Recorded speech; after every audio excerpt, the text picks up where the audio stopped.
warahmatullahi wabarakatuh. Halo Sobat Insan C, balik lagi ke Talk Ace. Nah, malam ini kita kedatangan tamu spesial dari Awardika alias Maninsan Cedia Kota Batam. Tapi sebelumnya, kenalin dulu, aku Safa Zahra yang bakalan jadi host pada Talk Ace kali ini. Dan kenalin narasumber kita pada malam hari ini, Arista Widya. Boleh nggak sama penontonnya? Halo teman-teman semua, perkenalkan nama aku Arista Widyanesa Berliana, bisa dipanggil Arista di sini. Dan aku merupakan kandidat atau penerima beasiswa KALIAS tahun program 2024-2025. Oke, sehat nggak nih hari ini kabarnya? Alhamdulillah sehat dong.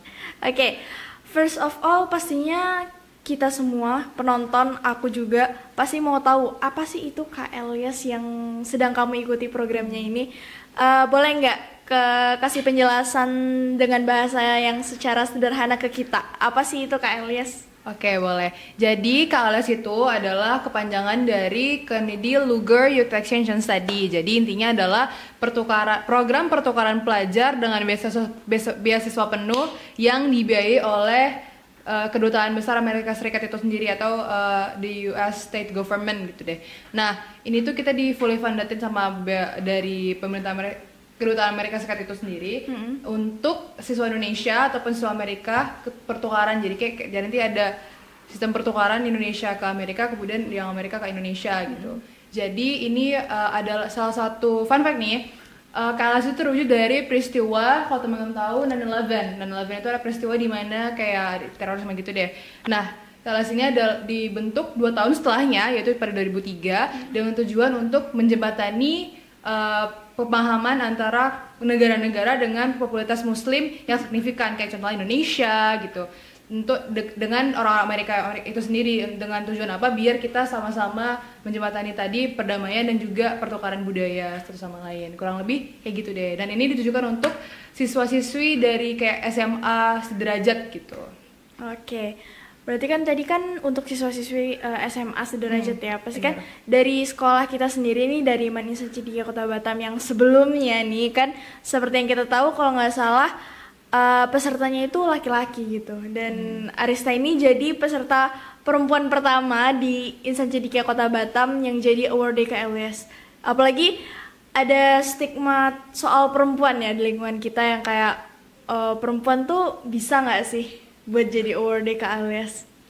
Oke, sebelumnya aku mau bilang terima kasih banyak untuk segala belah pihak karena sebuah kehormatan ya untuk jadi kayak istilahnya perempuan pertama yang jadi kandidat pertukaran pelajar KALIAS ini, karena sebelumnya itu ada 3 abang-abang hebat lain juga yang udah balik dari Amerika gitu. Itu keren banget sih. Kalau misalnya berbicara tentang perempuan, aku sih seneng banget karena akhirnya kayak salah satu yang ingin aku wujudkan itu terwujud ya. Apalagi kalau misalnya udah kayak gini kan, dulu struggle aku adalah ketika aku pengen ikut adalah semua abang-abang yang pernah ikut tuh kayak kan cowok-cowok ya kan, kita tuh agak segan gitu ya, kayak mau nanya tuh agak kayak aduh karena abang-abang gender ya gitu, kayak aduh abang-abang nih. Terus kayak aku seneng tuh sekarang karena kayak akhirnya mungkin yang cewek-cewek atau adik yang baru tuh udah bisa nangka aku, kayak lebih leluasa juga kan gitu kalau nanyanya. Terus kayak ya bukan berarti aku nggak nerima pertanyaan dari yang cowok-cowok ya, tapi kayak jadi kayak ada 2 sisi gitu loh. Jadi bisa nanya ke abangnya atau yang ke aku juga boleh gitu. Aku salah satu yang aku senengin tuh sih kayak kalau mikir baru-baru ini gitu kan.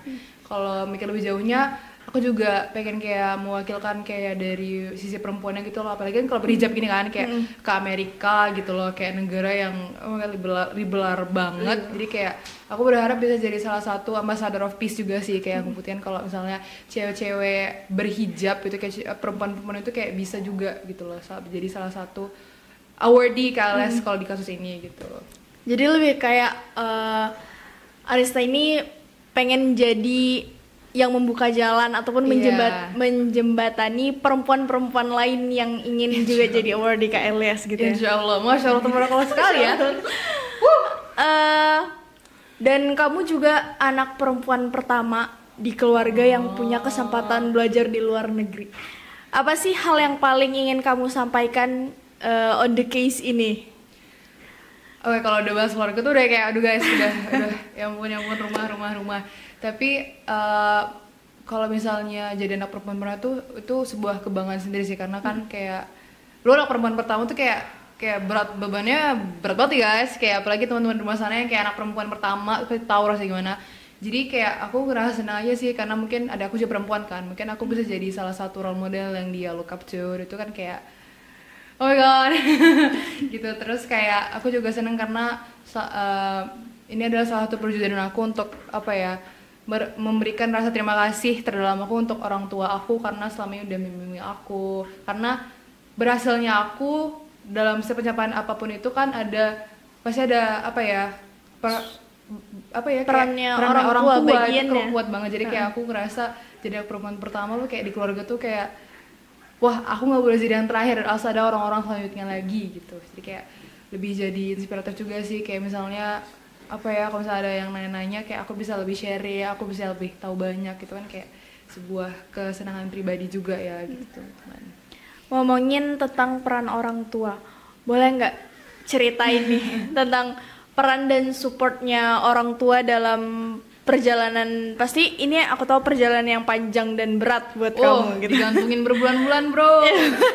Dan aku juga tahu pastinya sesuatu hal yang dijalani tanpa restu orang tua tuh akan berat banget. Gimana Bener, sih? guys. Ceritain boleh nggak? Bener guys. Peran dan support orang tua kamu buat perjalanan ini. Oke, sebelum kita bahas ke peran support orang tua, aku mau kasih tahu satu hal lagi. Fun fact, aku nyoba ikut kelas ini 2 kali dan ini percobaan kedua. Dimana di percobaan pertama aku tuh kayak aku gagal, kayak cuman stuck di seleksi nasional. Terus kayak abis itu berhasil di tahun kedua. Karena apa? Aku sadar kalau pas pertama kali itu restu orang tua tuh apa ya, aku kurang berbicara sama orang tua aku gitu loh. Kayak aku daftar ya udah, aku daftar aja. Terus kayak ketika ada berkas yang butuh orang tua, aku minta orang tua. Jadi kayak gak banyak banget peran orang tua, kayak mungkin secara material adalah gitu kan. Kayak secara emosional tuh gak terlalu bersangkut kan. Jadi kayak mungkin salah satunya itu. Jadi untuk aku tuh restu orang tua itu penting banget. Jadi kalau misalnya teman-teman mau ngelakuin apapun, please minta doa restu orang tua dulu, karena apa ya, itu kayak jalur langit paling ampuh deh, kayak seriusan. Terus kalau misalnya ngomongin para orang tua, mama papa aku kan kayak tipikal yang working parents ya. Jadi kayak most of the time mereka kerja, tapi ketika ada misalnya waktu itu tuh aku ikut lomba di sebuah sekolah gitu lah, lomba seni. Aku gak pernah nyangka orang tua aku bakal datang kan, karena kayak mikir kayak padahal orang tua aku kerja gak mungkin datang, tapi kayak di hari itu mereka datang. Kayak mereka tuh selalu, misalnya kalau memang ada waktu pasti diberikan ke aku, kalau misalnya emang gak ada pasti mereka memberikannya dalam bentuk yang lain, kayak misalnya kayak mungkin support atau kayak secara material atau yang lain gitu. Yang kedua, aku sadar kalau mama papa aku itu selalu ngasih aku kepercayaan penuh di segala hal yang aku lakuin. Jadi kayak ngerti gak sih kalau misalnya kalian mau ikut lomba terus kayak kalian nggak percaya diri, tapi kayak di balik itu ada orang tua kalian yang percaya. Jadi kayak langsung kayak ya meskipun kayak nggak ada yang percaya sama aku, at least my mom and dad percaya sama aku gitu loh. Jadi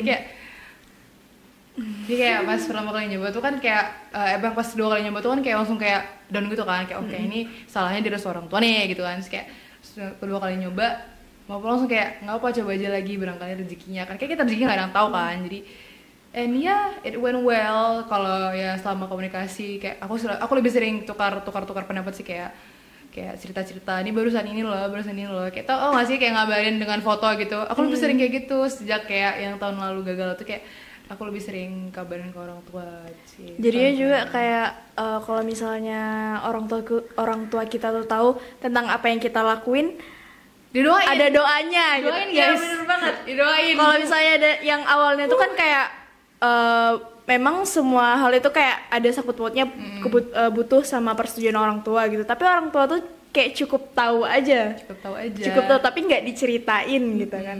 Mungkin kalau karena dari cerita itu ada doanya, selip lah gitu kan. Doa ibu itu jangan dianggap sepele guys, itu membantu menembus langit itu guys. Nah tadi kan lolos percobaan kedua, Ri. Yes. Oh ya. We're not denial that kegagalan itu pasti kasih rasa kecewa yang banget ya. Banget. Kasih tahu dong kita caranya buat kamu tuh nggak nyerah dari kegagalan itu. Good point. One thing to point out adalah Kasama tadi udah bilang kuncinya. Jangan denial guys. Kalau misalnya gagal ya udah, kayak lu gagal ya lu emang gagal gitu loh. Dan apa sih salahnya gagal? Nggak ada yang salah dengan kegagalan, karena kayak ibarat 10 kali jatuh ya lu bangun 11 kali gitu loh. Kayak nggak sih? Jadi kayak gagal itu nggak masalah gitu selagi ya lu inget alasan pertama kali, misalnya kayak kalau kasus aku ya, aku pelajari adalah kayak aku harus lebih kuat dengan tekad yang aku punya. Jadi kayak ketika aku udah gagal terus aku mencoba lagi, hal pertama aku adalah alasan pertama kenapa aku mau mulai. Jadi kayak langsung kayak urgensi aku adalah ini. Jadi kalau misalnya aku nyerah, ya aku nggak bakal dapetin itu dong, dan itu sayang banget. Kayak bayangin, daripada kalian mikir gimana kalau aku gagal, bayangin gimana kalau kalian sukses, kalau kalian berhasil. Itu kan lebih bagus kan maksudnya, daripada kayak takut lah gimana kalau aku gagal. Mending kayak ya udah gak lakuin aja, gimana kalau pada akhirnya aku menang, kan lebih enak kan gitu. Soal mindset ya. Mindset. Tuh. Itu nama. Yang kedua adalah kalau menurut aku yang aku belajar adalah dengan kalau gagal itu pasti ada faktor-faktor eksternal ya. Kayak misalnya ini perihal pengalaman aku. Misalnya kalian gagal di perlombaan A, itu gak semuanya tuh salah kalian, ngerti gak sih? Karena pasti ada faktor eksternal. Mungkin kayak pada hari itu mungkin kalian lagi bikin lomba videonya di luar gitu kan, cuaca lagi nggak bagus terus hasil videonya jelek. Atau kayak misalnya kalian lagi lomba menulis gitu, terus kayak mood kalian lagi jelek gitu kan bukan salah kalian fully kan, ada faktor-faktor eksternal. Jadi kalau misalnya kalau gagal tuh jangan tok kayak 100% nyalain diri kalian, karena selalu ada faktor eksternal.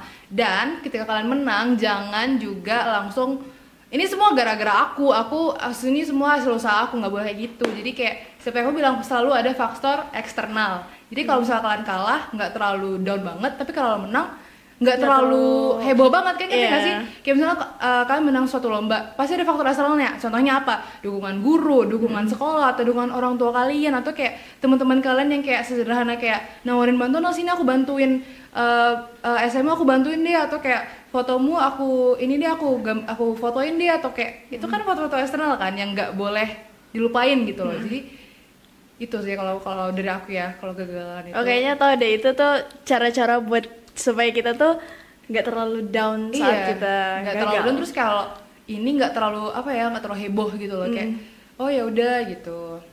Ada faktor eksternal guys. Oke. Dari perjalanan kamu buat mendapatkan itu aja, aku rasa udah banyak banget yang membangun, yang pasti banyak banget pelajaran-pelajaran yang udah kamu dapet gitu. Apa sih pelajaran yang paling membekas banget selama kamu dari awal daftar sampai dapat award di KLS ini? Oke, sejauh ini pengalaman yang paling berkesan dan membekas lah ya, itu adalah penting untuk kita tuh kayak stay humble, kayak down to earth, kayak rendah hati, bukan rendah diri ya, tapi kayak rendah hati. Jadi kayak misalnya contohnya gini, ketika aku ikut seleksi nasional tuh, aku kan ke Jakarta, ketemunya orang-orang Indonesia, siswa Indonesia yang keren-keren banget, 120 orang, 119, aku ya 120 orang tuh seleksi nasional. Jadi kayak ada 119 orang lain yang dari Sabang sampai Merauke, kalian kayak nggak tahu background mereka apa, terus kayak prestasinya apa aja, terus kayak pas nyampe tuh kayak langsung kayak yang selama ini kalian pikir kalian paling keren tuh kayak langsung enggak, kayak ibarat kayak di atas langit masih ada langit gitu loh. Jadi kayak percuma gitu loh merasa tinggi hati atau kayak merasa paling jago gitu, kayak percuma aja, karena at the end of the day kita tuh sama aja gitu loh. Kayak kalau ibarat kayak di pandangan Allah tuh kan sama aja, semua itu sama aja gitu loh. Kita nggak boleh ngasih lebih tinggi, karena pasti ada aspek-aspek yang kita punya, orang nggak punya, dan orang punya dan kita nggak punya gitu. Jadi kayak jangan sekali-kali kayak ngerasa arogan, lebih tinggi hati gitu. Kayak itu juga kan bisa mungkin merusak pertemanan kalian, atau bisa kayak merusak hati diri kalian juga. Jadi kan kalau misalnya orang yang tinggi hati kan cenderungnya mungkin kayak lebih ke iri, kayak lomba-lomba. Capek nggak sih kayak berlomba-lomba jadi paling terbaik. Itu capek banget ya guys. Kayak ngerti nggak sih, kayak lu ada orang yang merasa menyaingi lu dikit, lu kayak nggak boleh nih, bayar nih kan nggak enak tuh kan menjalani hari dengan beban seberat itu. Jadi saran aku adalah ya udah gitu, kalau misalnya temen lu menang di celebrate, temen lu kalah dirangkul, kalau lu kalah ya udah, kalau mau butuh emang tipe yang butuh orang ya udah cari temen yang bisa support, kalau emang mau butuh waktu sendiri ya udah menyendiri aja, tapi kayak gak usah ganggu orang gitu loh. Kayak selagi hidup lo nggak ganggu orang ya adem guys, adem, peace of mind itu ada gitu loh. Kayak karena at the end sebenarnya rival kita tuh diri kita sendiri. Iya, ini bagus sih. Iya nggak sih? Kalau kita misalnya berpikir kalau sebenarnya rival kita orang lain, kita tuh nggak akan pernah selesai. Nggak akan pernah menang, guys. Karena ketika karena sebenarnya rival yang paling bisa menjatuhkan diri kita sendiri yaitu diri kita sendiri. Yang paling bisa bikin kita mencapai tujuan ya dari diri kita sendiri. Jadi jangan pernah anggap orang lain itu rival kamu. Paham. Kasih Itu bener sih, itu bener sih kayak sayang kita tuh diri kita sendiri yang bikin kita ya kadang kan mindset balik lagi ya kayak kadang tuh mindset kita sendiri gitu lah yang bikin kita turun kayak misalnya yang tadi aku nggak mau nyoba karena aku takut gagal ya kan salah siapa salah lo gitu loh coba dari awal maksudnya kayak gitu pasti kan udah ya bayangin pengalaman apa atau opportunity apa yang bisa lu dapat kalau lu bilang iya ke sesuatu. Berarti itu hal-hal yang bisa kita kendaliin dalam pikiran kita sendiri. Bener banget guys. Dari semua hal tentang KLS, tentang Amerika, what the biggest thing that make you nggak pernah nyerah buat ngejar Amerika itu apa sih? Oke, selain karena ya kapan lagi sih kayak lo umur 17 tahun ikut prom di luar negeri terus kayak ngerti gak sih kayak belajar di luar negeri. Selain itu adalah ada beberapa orang yang aku sebenarnya look up tuh banget kayak misalnya kayak Najwa Shihab itu dia pernah pertama belajar ke Amerika terus kayak look at what she is now kayak ngerti nggak sih mungkin karena aku nggak bakal sekeren Najwa atau mungkin kayak sepersis beliau tapi menurut aku kalau dia bisa sekeren itu mungkin ini adalah salah satu langkah pertama yang bisa aku mulai gitu loh untuk karir aku itu sendiri. Jadi kayak kadang gak apa loh guys kayak mencari inspirasi dari orang lain tuh nggak masalah banget karena ingat gak sih hidup tuh kayak as a copy of a copy of a copy jadi kadang kayak lu terinspirasi oleh something bisa jadi mana Yosiap terinspirasi oleh something juga jadi kayak nggak masalah terus kayak itu jadi motivasi juga kan kayak bayangin kalau misalnya one day lu bilang kayak dulu motivasi gue Najwa Shihab terus kayak ada orang lain yang 5 tahun setelahnya lah pulang kayak motivasi gue dulu kakak yang itu kan kayak you never know. Alasan kedua adalah orang tua aku dari dulu emang kayak tertarik banget sama dunia kayak mungkin pelajar ke luar negeri jadi kayak orang tua aku selalu yang dukung aku kayak oh iya nanti kalau misalnya ada dikasih tahu ya atau kayak misalnya kayak nanti kita belajar bahasa Inggris tau gak sih conversation daily life gitu kayak belajar kecil-kecilan terus kayak mereka selalu yang kayak mau nggak kuliah di luar negeri nanti kita belajar gini-gini ya terus kayak aku ngerasa itu tuh bakal sia-sia kalau aku nggak manfaatin, ngerti gak sih? Punya privilege itu sesuatu hal yang apa ya? Aku merasa beruntung ya, aku punya privilege orang tua yang seperti itu. Jadi kayak, nah dengan punya privilege itu aku sadar kayak kalau misalnya aku diem-diem aja kan kayak bayangin orang lain yang nggak punya kan. Jadi kayak selagi ada aku manfaatin. Terus kayak ya selain juga bisa banggain orang tua, aku bisa apa ya banggain diri aku sendiri kayak ya biar CV aku kedepannya ada isinya guys gitu. Dan kayak isinya keren. Iya, LinkedIn gitu kan, paling bawah. Pertukaran pelajaran keren juga gitu. Ya selain nambah pengalaman, nambah relasi, nambah teman baru, mungkin di Amerika nanti. Terus kayak ya lu bisa belajar banyak sih kalau di Amerika. Terus kayak aku juga mikir kalau misalnya aku bisa di SMA pertukaran ke Amerika, mungkin aku bakal lanjut lagi kan. Kemungkinan kuliah di Amerika. Amin. Gitu kurang lebih. Nah, kita kan tahu ya kalau KLS ini pertukaran pelajar untuk belajar budaya mereka, untuk belajar tentang negara mereka. Dan yang kita tahu Amerika itu sangat jauh ya dari Indonesia. Bener. Dari secara wilayah dan juga culture. Gimana sih Ri persiapan mental kamu buat tinggal dan belajar berkontak dengan budaya yang benar-benar berbeda dari Indonesia? Kalau untuk ini saran aku kalian harus kayak banyak bertanya. Aku untuk hal satu ini aku banyak banget bertanya ke alumni yang kayak kayak udah melewati itu kayak kakak ada nggak kak? Kita kan ada perkumpulan gitu ya, misalnya kayak anak yang baru kandidat ini pasti dipertemukan sama kakak alumni yang hebat banget. Terus kayak nanti kayak kasih saran-saran kak, sarannya apa ya kak? Kakak itu selalu bilang kayak salah satu yang aku tangkap ya, kalau aku urutin highlightnya gitu. Ingat Tuhan guys, ingat Tuhan, ingat Allah Subhanahu Wa Taala gitu. Kayak maksudnya kalian kan dari situ juga karena apa ya diberi rezeki gitu loh. Jadi kayak kalau misalnya aku ya kayak bisa mental aku adalah ya aku bisa mental kalau misalnya kan banyak tuh kayak budaya-budaya di sana kan mungkin kayak ada godaan-godaan untuk melepas ini aku harus mempersiapkan itu. Jadi kayak Astagfirullahaladzim. inget Allah Subhanahu Wa Taala gitu, kayak maksudnya jangan dilepas gitu. Kalau tuh kayak ibadah kalau bisa tetap 5 kali sehari, terus kayak kalau bisa ya tetap puasa sunnah gitu kayak atau apa kayak gitu. Harus bisa ya. Bisa guys, Harus jadi bisa. kayak Wajib, iya kewajiban. kayak bentuk terima kasih juga kan, karena kan tujuannya juga Iya. untuk mempromosikan orang Islam, Muslim gitu loh. Terus kedua adalah menurut aku kalian harus punya social ability, karena gini, mungkin ya kalau misalnya orang bule yang kesini, itu kayak langsung yang kayak oh my god cuy ada orang bule sekolah kita, hari pertama sekolah langsung kayak ini adalah sebelum pelajar dari Amerika namanya ini Langsung ter-highlight ya? Iya langsung dipamerin, langsung terkenal lu. Tapi kalau aku, misalnya orang Indo gitu kan, misalnya aku di Amerika itu kayak ya udah gitu, oh mereka juga punya kok orang Asia di sana gitu, ngerti nggak sih kayak udah you're just another Lebih student beragam. yang baru masuk gitu kayak. Jadi kayak menurut aku adalah kalau nggak kalian kayak gitu terus kan ya nggak punya teman ya gitu kan, jadi harus approach duluan gitu loh, kayak berani approach duluan, berani memulai duluan, itu nggak ada salahnya guys, karena ya siapa tahu kan teman kalian ini beberapa tahun kemudian jadi lulusan Harvard, teman kalian yang kalian ajak ke teman ini gak lama tiba-tiba jadi artis Hollywood, kan kita nggak pernah nyangka gitu possibilities apa yang bisa terjadi. Jadi kayak gak usah apa ya mandang-mandang kayak aku mau temenan sama yang brunette aja deh, yang sang blonde aja deh, kayak nggak usah gitu, kayak temen aja sama semuanya gitu saat aku gitu.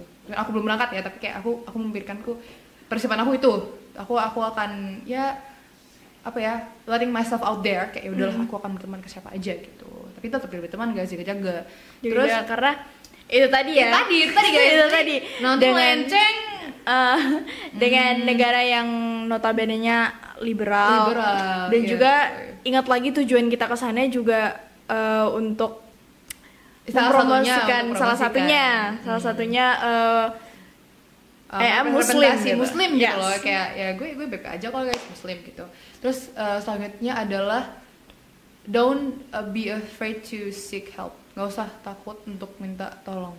Kayak ngerasa vulnerable itu nggak apa-apa kok, ngerasa lemah itu nggak apa-apa. Jadi kayak misalnya ada masalah, ya udah cerita ke orang terdekat. Misalnya kalau di sana tuh mungkin ada mungkin ada family atau kayak mungkin ada temen-temen yang kalian percaya atau kayak siapapun, kayak ya minta dukungan tuh kayak di masa-masa sulit tuh butuh gitu kan kayak kalian butuh masukan, butuh otak lain gitu loh. Karena kalau otak sendiri kan kayak agak aduh pusing, ini kayak banyak banget yang dipikirin, jadi kayak ajak temen diskusi itu kan seru banget ya, jadi kayak lebih ringan gitu. Saran aku itu. Selanjutnya adalah kalau untuk persiapan mental adalah kalian kayak apa ya, ibarat di Indonesia aja kan nggak mau kan melanggar peraturan, apalagi di sana. Jadi kayak hidup tuh lurus-lurus aja gitu loh, jadi kayak udah ikutin aja gitu. Kalau misalnya peraturan di sana adalah A, ya udah ikutin A, jadi kayak cari aman. Kalau kalian nyari aman ya mental kalian aman, ngerti nggak sih? Jadi kayak kalian cari aman berarti nggak ada masalah. Kan kalau ada masalah makin pusing, mentalnya makin hancur nih. Jadi kayak apalagi apalagi kurang lebih sendiri lah ya, meskipun ya. ada keluarga angkat atau teman baru, kan tetap sendiri gitu, kayak ya anything gonna happen. Jadi jadilah anak-anak baik aja gitu sih kalau misalnya persiapan aku sejauh ini ya gitu. Kalau untuk secara mentally gitu. Frequently asked question. Dan di setiap, aku rasa ya di setiap program-program yang bervalue founded ataupun ke luar negeri apalagi, pasti ada esainya. Dan gimana caranya kamu tembus dengan esai itu perlu dipertanyakan. Ada nggak sih tips nulis esainya? Atau boleh cerita juga how about your essay? Kalau tema esainya nggak boleh spill ya, ini rahasia guys. Tapi yang aku pelajari selama ini adalah, ini banyak sih nanya kayak, Kak, aku gak bisa nulis esai, gimana nih caranya? Atau kayak, Kak, aku bisa sih bahasa Inggris, tapi kalau nulis esai bahasa Inggris aku kurang, gimana caranya? Saran aku adalah yang pertama, banyakin baca buku. Karena dengan membaca kalian kayak, mungkin kalau bahasa Inggris kayak kalian nambah kosakata yang formal-formal ya misalnya. Bacalah buku-buku kayak, I don't know, Shakespeare, ya kalau bisa sih. Kalau enggak ya jurnal-jurnal lah yang bahasa Inggris, atau kayak buku-buku di perpustakaan tuh kayak misalnya di IC ya, itu kan banyak tuh kayak yang bahasa Inggris, kayak misalnya Atomic Habits, itu bahasa Inggris, itu kan kayak sorry tadi ada sedikit masalah. Biasalah. Hidup kan nggak selamanya kayak ya mulus-mulus aja. Bentar ya guys. Ada frequently asked question. Apa tuh?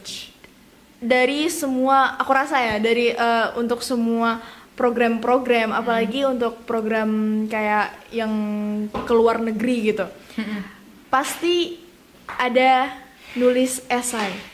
Ini ketakutan semua orang. Iya bener banget. Orang tuh banyak banget kendalanya tuh di esai ya Ria. Yes. Kalau misalnya dari yang aku lihat-lihat juga ya. Apa nih tips nulis esai dari Kak Arista bisa tembus ke jadi awardee KLIS? Boleh dong cerita ke kita tipsnya nih. Tips ya? Iya. Kalau dari aku, ini berdasarkan yang selama ini aku rasakan ya. Saran aku adalah kalau kalian pengen esainya bagus adalah banyakin baca-baca buku. Karena apa? Karena biasanya kalau dengan kalian ini adalah metode copy paste guys. Jadi misalnya gini, kalian melihat pola buku kayak ini selembarnya bagus nih, bagus banget nih. Sekarang kayak, wah ini tuh kalau misalnya jadi esai ini bagus. Kalian lihat polanya, awalnya apa? Misalnya, aku selalu ngawalin esai aku dengan kalimat misalnya imagine. Nah, atau kayak aku misalnya awalnya esai aku dengan quotes. Atau aku awali dengan esai aku dengan cerita pribadi aku. Jadi kayak dengan kayak gitu tuh kayak banyak aja deh. Kayak misalnya kan kalau kasusnya KLS ya, di antara 1000, kalau tahun ini tuh kayak kalau kurang lebih kayak 800 orang yang daftar, kan harus menonjol guys. Jadi ngambil teknik penulisan. Ngambil teknik. Jadi kayak misalnya kayak lu bayangin lu jadi yang ngeleksi kayak, aduh, saya gini lagi kan capek ya dibaca kayak gitu-gitu semua. Jadi kan kalian harus kayak agak beda dikit lah, kayak merasa, aduh harus dibeda nih, harus kayak mencolok dari yang lain karena ya kalau mau menang gitu caranya guys. Kalau banyak baca esai terus kayak kalau misalnya ada 1-2 esai, ya itu tadi kalau nggak baca buku baca esai ya. 1-2 esai atau 1-2 halaman buku gitu yang bagus, coba aja kayak terapin apa yang penulis dari esai atau buku itu tuh punya. Jadi kayak copy paste tadi, jadi kalian bukan copy paste tok notok kayak langsung kayak ini gitu, enggak. Jadi kayak mungkin cara penulisannya, gimana cara dia ngawalin kalimat, gimana cara dia mengakhiri kalimat, gimana cara dia memaknai hal-hal yang kayak dia itu sebenarnya bukan apa-apa tapi dia maknain kayak sesuatu yang kayak dalam gitu loh. Itu yang pertama. Yang kedua adalah menurut aku kalian harus banyak-banyak minta feedback ke orang-orang. Itu salah satu hal yang aku belajar juga guys. Jadi kan aku FYI kan tidak aku bilang awal juga, aku nyoba ini kan 2 kali. Pertama tuh aku gagal, yang kedua tuh aku baru alhamdulillah sukses ya. Nah, yang satu yang aku belajar adalah aku lebih sering minta pendapat tentang esai aku di kedua kalinya. Karena kayak, tanya aja, siapa tahu kayak misalnya aku tanya ke mama aku, mah, menurut mama ini sesuai dengan aku nggak? Esai ini isinya aku banget nggak? Atau misalnya ya sederhana kayak mungkin ada yang bisa aku ganti nggak, itu kayak lebih bermanfaat loh guys. Atau nggak kalau misalnya nggak bisa ke orang tua, misalnya ya ke guru lah, guru bahasa Inggris misalnya kalau saya bahasa Inggris, Miss, Ustaz, Ustazah atau kayak siapa gitu, kayak bisa nggak mungkin minta tolong bantuin saya, mungkin ada yang salah dengan esai saya atau apa gitu kan. Kadang kita juga nggak sadar kalau itu salah, kalau itu ada yang kurang, ada yang kelebihan, itu kita nggak pernah tahu kan. Jadi kayak minta feedback itu menurut aku adalah kunci gitu. Kayak ya kalian bayangin aja deh, kayak misalnya kalian menulis esai ini untuk Ivy League di luar sana, kayak ya tadi Harvard, Stanford, MIT, Oxford, kayak kalian nggak mungkin kan kayak main-main aja gitu. Jadi kayak harus serius, kayak kalian harus seek professional help gitu loh, kayak minta tolong ke orang-orang yang emang ahli, mungkin guru bahasa Inggris, guru bahasa Indonesia, kayak atau mungkin kalau misalnya ada apa ya relasi kakak-kakak sebelumnya yang pernah suka ikut lomba esai atau pernah ikut KLS, tanyain aja gitu, kayak misalnya kayak kak ini boleh nggak minta contoh esai kakak atau kayak tips kakak apa dong, kayak misalnya atau kayak apa ya kayak menurut kakak ini cukup bagus gak, nanti kan pasti dikasih feedback kan kalau misalnya kakak emang kayak ada waktu atau gimana, itu kayak bisa membantu banget. Dan kayak jangan nutup telinga gitu loh, kayak ya udah kalau misalnya menurut kalian misalnya nih ada bagian dari saya menurut orang itu tuh kurang, tapi menurut kalian itu udah pas, boleh diterima boleh enggak terima juga, karena kan lagi-lagi kan kalian yang minta pendapat, jadi kayak ya udah gitu, kalian balik lagi kalian menerima pendapatnya ataupun enggak gitu. Jadi kayak tapi juga jangan tutup mulut totok gitu loh, jadi kayak coba pertimbangkan kenapa menurut kakak ini atau kayak abang ini atau ustazah ini salah, menurut kenapa kalian ini benar. Jadi kayak ya gitu lah, problem solving masalah sendiri gitu loh. Terus selanjutnya adalah menurut aku esai itu kalau misalnya aku waktu itu ya, cara yang aku lakuin adalah aku tambahin jokes di esaiku. Jadi nah waktu itu temanya tentang kayak kalau misalnya lu adalah penduduk pertama di sebuah bilang aja lah ini sebuah dunia baru gitu. Kalian dibikinin dunia baru, terus kalian orang pertama di situ. Sekarang harus membangun sebuah kependudukan. Kalian gimana mau ngapain? Ya aku jawab dong dengan serius gitu, kayak aku bakal gini-gini. Itu kan serius kan? Ya lebih baik jadi penjelasan kayak, aduh ini anak sama semua bangun rumah kayak, bangun rumah sakit kayak, bangun ini kayak gini-gini. Dan akhirnya aku tambahin apa? Aku bilang, ini nggak spoilerful ya, tapi kayak punya aku tahun itu, aku bilang mungkin beberapa tahun kemudian kita bisa merayakan hari ulang tahun dunia baru itu dengan mengadakan lomba makan kerupuk. Exactly, ya kan, kayak lebih unik kan, lebih apa ya, kayak kalian tuh punya ciri khas sendiri, kayak mungkin yang baca bisa ingat kayak, oh ini nih anak yang bikin jokes makan kerupuk desanya gitu. Jadi kayak jangan apa ya, kalau bisa bikinlah sesuatu yang bikin beda gitu loh. Jadi kayak ya jadi one of a million tuh susah guys, jadi harus effortnya lebih kayak apa ya pick me dikit nggak apa-apa deh gitu. Kalau misalnya esai gitu deh, untuk esai saran aku itu deh ke beberapa. Harus memperbanyak literasi. Iya, literasi juga, minta feedback ke orang lain, jangan malu bertanya, jangan menutup diri, dan juga jadilah bikin sesuatu yang berbeda. Tapi jangan mengfake-kan diri ya, mentang-mentang harus beda, aku mau jadi orang paling keren, enggak. Tetap jadi diri sendiri, tapi tonjolkan keunikan. Kalian setiap orang pasti punya keunikan guys, percayalah. Oke. Selain esai, ini ada poin lagi nih yang sering banget. Gimana sih Kak kalau misalnya nggak punya pengalaman organisasi ataupun lomba-lomba yang mendukung buat ikut program ini? Oke, kalau misalnya ini wajar aja ya guys, apalagi misalnya yang ikut-ikutnya ada anak-anak kelas 10 yang baru menggelabuhi dunia per SMA-an, pasti kayak aduh gue nggak pernah ikut lomba apa nih, gue nggak pernah organisasi apa nih, ditolak kesini sana. Nggak masalah guys, kayak lagi-lagi coba aja shoot your shot. Kadang kayak apa ya, mungkin di esai kalian bagus, atau mungkin kayak kalian adalah orang apa ya, rezeki kalian aja gitu tiba-tiba gitu kan. Dan kalau misalnya pun kalian kayak stuck, aduh gimana kalau misalnya mereka khawatir aku gak bisa sosialisasi karena aku pada organisasi. Kadang kalian bisa berlatih itu kayak ya nggak harus di organisasi, kalian kayak di teman kalian atau apa. Kalaupun gak bisa join organisasi sekolah misalnya, aku yakin udah banyak banget organisasi online di luar sana yang bisa kalian handle secara online gitu loh. Jadi kayak ya nggak menutup kemungkinan loh kalian nggak pernah ada daftar organisasi apapun gitu loh. Terus kalau misalnya lomba, menurut aku coba cicil aja deh, kayak nggak masalah lah kan lomba yang tau gak sih, lomba setengah-setengah yang kayak cuman jadi runner up terus kayak aduh nggak jadi menang gitu, kayak harapan gitu. Nggak apa-apa, nggak masalah guys, masukin aja coba sertifikatnya. Kadang lomba aku itu juga nggak semuanya aku menang kok, kebanyakan juga kayak cuman apa ya, pendaftar apa sih bahasanya, peserta doang, kayak ya udah aku masukin aja. Berarti kayak meskipun nggak terbukti sebagai pemenang, aku masih bisa bilang kayak aku pernah loh punya pengalaman di A, B, C yang berbeda-beda gitu. Jadi kayak pengalaman itu lebih penting guys gitu deh. Gak masalah guys, jadi terus semangat aja, optimis, jangan rasa rendah diri. Kayak gak apa-apa, coba shoot your shot, kalian gak pernah tahu apa yang bisa terjadi gitu loh. Karena aku juga pas kelas 10 juga kayak lomba aku nggak banyak banget, mungkin pas SMP pernah, tapi kayak yang nggak sesignifikan itu gitu loh, kayak cuma dulu aja lomba peserta. Terus kayak organisasi aku juga nggak pernah nggak pernah sesignifikan juga, kayak nggak terlalu menonjol gitu loh. Jadi kayak nggak apa-apa guys, ya coba aja, kalian nggak tahu apa yang kalian bakal dapetin tuh. Kemarin kan daftar di kelas 10. Untuk yang lolos ini daftarnya kelas berapa nih hari? Kelas 11. Kelas 11 ya. Berarti kan yang kelas 12 ini berangkat nih kan. Amin. Berarti harusnya berapa lama sih di sana programnya? Ya programnya itu kalau KLS itu kan kita bakal belajar dan tinggal sama keluarga di Amerika tuh selama kurang lebih 10 bulan. Jadi kayak insya Allah nanti aku bakal berangkat Agustus atau September gitu, nanti pulangnya kesini lagi bulan Juni atau Juli gitu.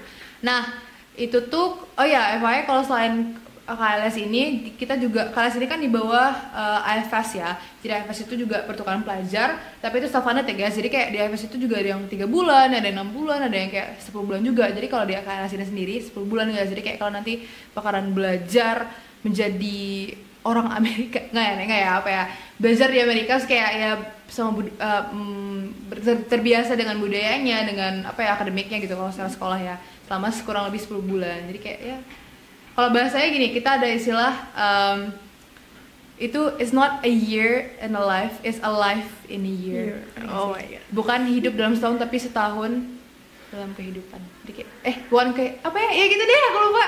Gitu ya, kayak gitu. Jadi kayak sangat berkesan banget gitu. Berarti kalau misalnya 10 bulan nih, kan pulangnya tahun depan, berarti Iya. harus ngulang 1 tahun lagi di SMA. Gimana rasanya untuk ngulang SMA? Jadinya SMA-nya 4 tahun nih. Guys. Apalagi kan kita di sekolah boarding ya, yang Berat guys, berat. Gimana? pertemanannya more than friends. Aduh. Gimana, Nah, Ri? banyak sih yang nanya, Kak atau kayak Riz, emang nggak apa-apa lu ngulang terus kayak ya sama lu 4 tahun gitu ya? Ya nggak apa-apa gitu, maksudnya kayak apa ya? Menurut aku ini akan terbayarkan dengan ketika aku berada di sana nanti. Karena aneh nih, ya, FYI guys, Pak Anies Baswedan itu dulu alumni AFS loh. Terus dia pernah bilang gini, kita ditarik 1 tahun ke belakang untuk kemudian kayak kelas itu kayak ketapel. Jadi kita ditarik 1 tahun ke belakang untuk kemudian melaju bertahun-tahun ke depan.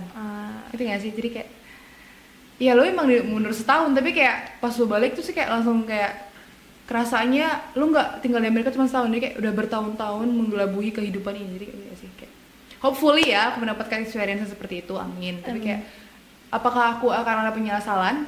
Aku rasa enggak, karena aku tahu dari awal ya ini emang programnya kayak gini dan aku bakal ngulang. Jadi kayak aku emang harus dari awal pasang mindset kalau emang oh ya udah, kalau emang pengen ikut ya aku harus tahu resikonya dong. Pasti kan ya semua hal pasti ada resikonya ya. Jadi kayak inilah resiko yang harus aku ambil untuk mendapatkan sesuatu ya. Ya kayak ibarat kayak kalian nggak bisa mempunyai semuanya gitu loh. Kayak ada beberapa yang harus diikhlaskan gitu. Dan it's okay. Itu deh. Nah, kita dari tadi udah ngomong banyak. Mungkin banyak orang yang mungkin bisa searching, tapi nggak semua orang awam itu paham gini. Gimana sih urutan-urutannya untuk daftar program ini? Boleh nggak dijelasin secara sederhana aja urutan-urutannya buat daftar KLS? Kata gue persiapin pen sama pensil dah yang pengen ikut. Nah, yang pertama kita tuh ada 4 seleksi. 3 seleksi chapter, seleksi nasional, dan seleksi internasional.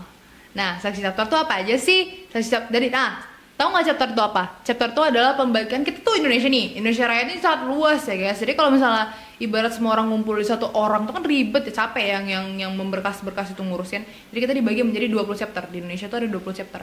Nah, Batam tuh di chapter mana Kak? Di chapter Padang. Padang tuh isinya apa aja? Ada Batam itu sendiri, Kepulauan Riau lah.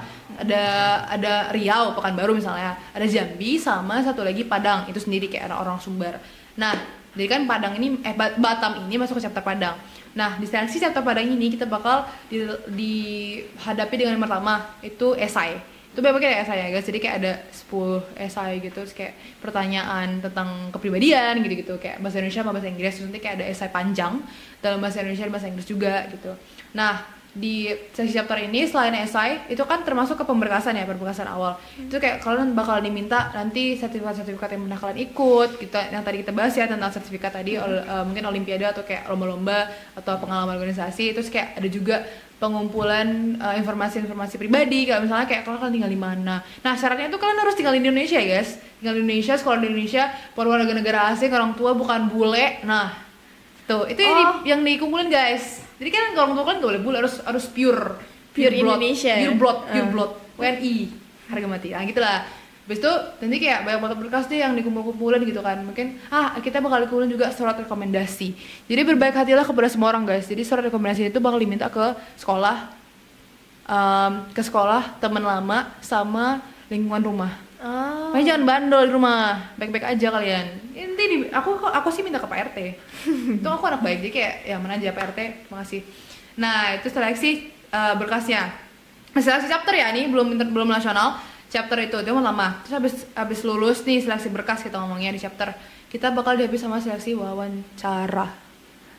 Itu dalam bahasa Inggris dan bahasa Indonesia. Tuh saran aku sih banyak berlatih aja sih, kayak misalnya minta tolong teman kalian, tolong dong kamu jadi wawancara, aku jadi yang wawancara, bagus gak gitu-gitu. Terus abis seleksi wawancara lulus, kalian bakal dihadapin sama seleksi DK. Kita ngomongnya DK itu kepanjangan dari dinamika kelompok. Dinamika kelompok ini buat apa?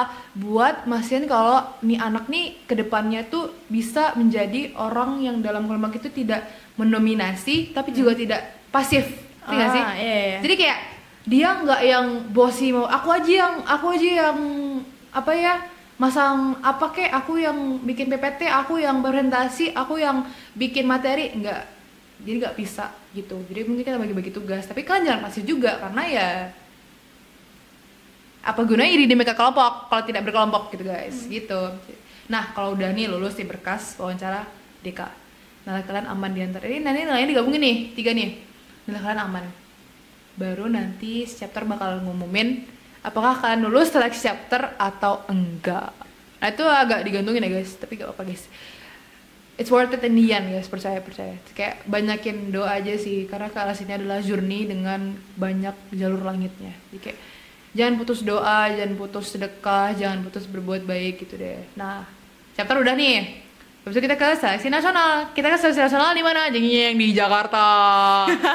Kamu lagi sih ke Jakarta, gak keluar duit sepeser pun, dibiayain ke Jakartanya, terus kayak nginep kalian juga di hotel yang enak tuh kayak gak dibiayain juga, terus kayak ketemu orang-orang dari Sabang sampai Merauke. Itu kan kayak seru banget gitu, seleksi nasional tuh. Seleksi nasional tuh ngapain? Sama kurang lebih sama kayak seleksi chapter, nanti bakal ada berkas, bakalan ada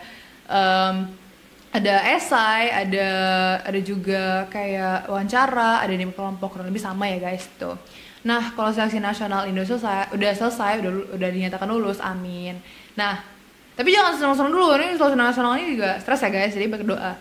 Nah, udah selesai seleksi nasional lulus, kalau dinyatakan sebagai finalis gitu ya, amin. Dengan sebagai finalis, yang selanjutnya adalah seleksi internasional. Ini adalah yang paling menegangkan ya guys di antara seleksi-seleksinya. Kenapa? Karena kalian tidak bisa berbuat apa-apa lagi. Kalian udah finalis, jadi kayak kalian tinggal bantu doa aja. Oh jadi ini kayak misalnya kan dari nasional udah lulus ke inter, berarti itu tinggal dipilih lagi siapa gitu kayak apakah Anda yang berangkat tahun ini atau enggak. Jadi kayak itu beneran journey yang penuh apa ya, ketuhanan yang Maha Esa gitu. Jadi kayak banyak-banyak sholat deh kata aku. Jadi kayak itu emang muji banget sih itu. Nah itulah seleksi, tingkatan seleksi yang kita akan dilalui dan harus dilalui sama kalian tuh. Ya kalau nggak kuat ya nggak kuat, tapi kalian harus kuat karena ya katanya mau ke Amerika gitu kan, masa gitu aja udah ini. Jadi kayak kalau bisa udah komitmen lah dari awal dan inget alasan kenapa kalian mulai. Jadi tadi ya, selalu inget apa alasan kita pertama kali kita mulai. Nah, tips-tips yang dikasih Kak Arista tadi dicatat, terus langkah-langkahnya juga buat kalian semangat yang punya niatan, yang punya masih sedikit banget keinginan untuk ke Amerika, itu boleh diperbesar mungkin dengan menonton video ini sampai habis ya guys, jangan skip. Dan juga ini satu perjalanan yang menurut aku wow, ini berat, roller coaster ya guys, roller coaster, dan ini juga jadi pelajaran banget ya dalam hidup. Insya Allah. Dan semoga dari cerita-ceritanya Kak Arista tadi bisa menginspirasi buat kalian-kalian yang mau ke Amerika, dan juga bisa menginspirasi kalian tentang perjalanan yang sangat-sangat memberikan pelajaran. Amin. So kita doain semoga keberangkatan Kak Arista nanti nggak ada halangan. Amin. Di sana juga happy. Amin. Lancar-lancar di sana. Amin. Kuat.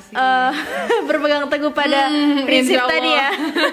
Niat awal selalu ingat apa niat kita untuk memulai ini. Dan untuk siapa kadang. Iya. Dalam ya, langsung dalam ya. Kata siapa nih? Oke aja, mungkin itu aja bincang-bincang kita pada malam hari ini. Ini malam guys, mungkin kalian nontonnya siang atau sore atau pagi ya. Mungkin itu aja. Makasih buat Arista yang udah bersedia cerita-cerita ke kita. Makasih juga buat semuanya yang udah nonton. Jangan lupa di like, subscribe, and di-share juga ke teman-teman kalian semua. Sekian dari aku dan Arista. Wassalamualaikum warahmatullahi wabarakatuh. Dadah. Sampai jumpa di talk selanjutnya. Terima kasih guys.